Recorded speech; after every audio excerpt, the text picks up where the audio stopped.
सुद्धा मुसळधार पाऊस झालाय। अनेक रस्ते जलमय झाल्याचं चित्र पाहायला मिळतंय। कोल्हापूर जिल्ह्यातील अनेक भागात हा जोरदार पाऊस झाला, त्याच्यामुळे अगदी रेड अलर्ट दिलेलाच होता पावसाचा। त्याच्यामुळे ही दृश्य सध्या कोल्हापुरातली आपण बघतोय। मोठ्या प्रमाणात पाऊस पडलाय, रस्त्यांवर पाणी साचलेलं आहे, शेतांमध्ये पाणी गेलंय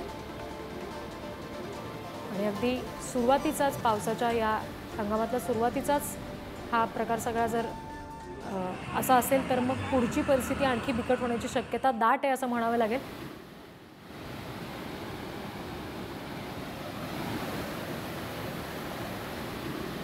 कारण या पडणाऱ्या पावसामुळे जलाशय भरणं, पाणी कपातीचं संकट संपूर्ण राज्यभरावर जिथे आहे, दुष्काळाची परिस्थिती आहे, ती परिस्थिती सुधारणं हे आपल्यासाठी आवश्यक असेल।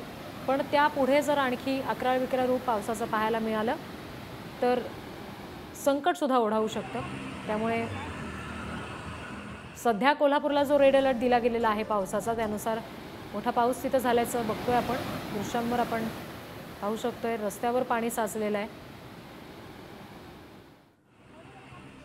आणि हा पाऊस तितकाच सुखावणारा सुद्धा ठरलाय, कारण चिमुकल्यांनी या पावसाचा चिखलात खेळण्याचा, लोळण्याचा आनंद लुटलेला आहे।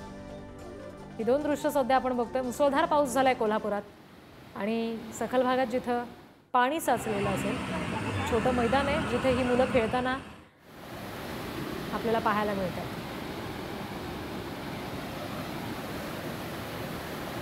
पहिल्या पावसाचा आणि पहिल्या पावसात साचलेल्या या पाण्याचा मनसोक्त आनंद हे चिमुकले घेत आहेत।